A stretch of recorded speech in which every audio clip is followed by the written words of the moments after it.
After everyone had had breakfast, and every dish was washed and every bed made, Father took them up to the 3rd floor to see the new office. "I'm going to let you do the organizing and arranging yourselves," he told them. "I had the carpenter put up some shelves, and the moving men dumped the furniture anywhere. It's up to you now." The room was really an attic, large, oblong, with deep dormer windows on 3 sides, and a drum-shaped coal stove attached to the brick chimney mass by a round black pipe. The old carpet lay in a long roll, and in the middle of the bare floor the familiar office furniture was lumped together in a huddle. The sofa with busted springs, the battered rocking horse, the blackboard, the ancient chairs, the boxes of books. In the midst of the confusion stood Rush's piano, tall and dignified, like Florence Nightingale among the wounded. "Why, look at the walls!" cried Oliver. "There's pictures and writing all over them." It was true. From the ceiling to the floor, the sloping walls were covered with pages of pictures and stories cut out of old papers and magazines. They were yellowish-brown with age, and here and there were dark stains where the rain had leaked in. But on the whole they were remarkably well preserved, for at the tops of some of the pages there were dates. "April 17th, 1881, said one of them. "September 19th, 1879, said another. "Look, here's a whole story pasted up, illustrations and everything. Pretty nifty, too," said Rush. "It's called Pursued by Siberian Wolves. Oh, boy, look at that! A whole sleighful of men, all wearing mustaches and fur hats, and the wolves right behind with their tongues hanging out." "Here's another," said Mona. "Only it's called Dimple Sunshine and the Bad Buttercup. You should see the picture of Dimple Sunshine. She looks about 4 years old, but I think she's wearing a corset. High-buttoned shoes, too. How revolting! Imagine." "There's a very interesting one down here," piped Oliver, who was just learning to read. "It has good pictures, and it's called Tribble Customs in the Sudden.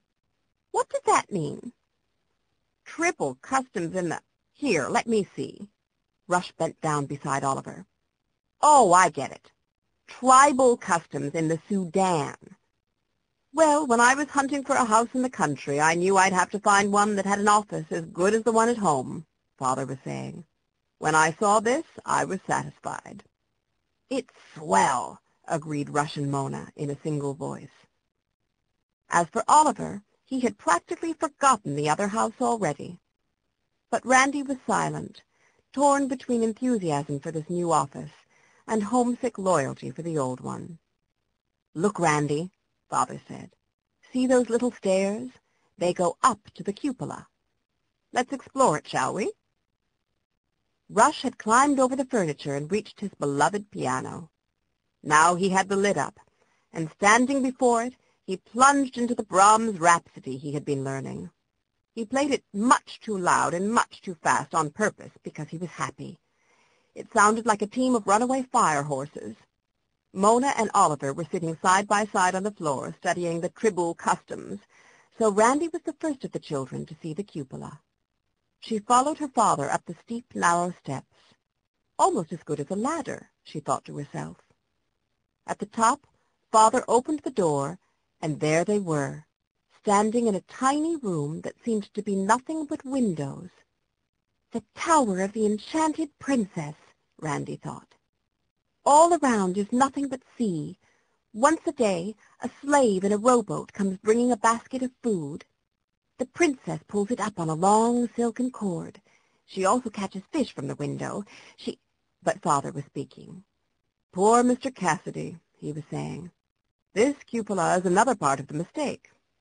You see, a cupola is supposed to be built in a place which commands a splendid view, something impressive like a city in the distance, or an ocean, or a chain of mountains. Look, toward the east, all you can see is the brook and the woods on the hill.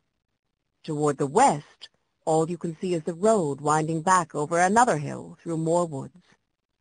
Toward the south, All you can see is spruce branches and the weather vane on the stable roof. But toward the north, yes, there is a view, the only long one. Yes, there was. Randy looked out the north window, and far, far away up the valley, which was shallow and wide, dotted with trees and crossed with stone fences, and seamed with the brown brook that was partly theirs. At the very end of the valley she thought she saw a village, rooftops and white walls and smoke coming up blue into the autumn air.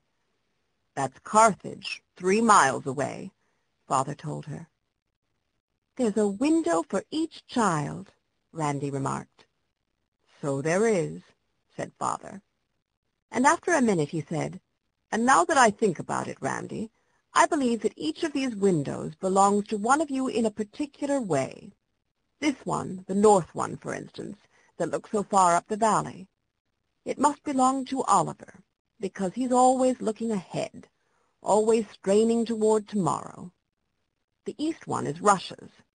The view from it is all moving and changeable. The wind stirs the trees, the water dashes and foams in the brook. And the south one, see how the dark spruce branches beyond the glass make a sort of mirror of the window? That's Mona's. She's at the age where she loves her own reflection." "And the west window?" Randy said. "The west window belongs to you, Randy. From it you can look back all day along the road you traveled yesterday." Randy thought she understood what Father meant. "Well, I like today, too," she said. "I like now. And this house. I think it's a wonderful house. Only I loved the other one, too." "We all did," agreed Father. "But sometimes it would be nice if you and Oliver changed windows. In fact, it would be a good thing if all of you exchanged views once in a while." He gave Randy's untidy mop of curls an affectionate tug. "Well, that's over. How do you like this tower, anyway? I thought you kids might enjoy it, as a sort of retreat, you know." "You mean it's ours?" said Randy. "Just for us children? Like part of the office, you mean?" "That's it," said Father. "Oh, Father, it is swell!" cried Randy, giving him a hug that knocked the breath out of him. "It is swell, and I love it. And I'll spend half an hour looking out of Oliver's window every time I come up here, just so I'll deserve it."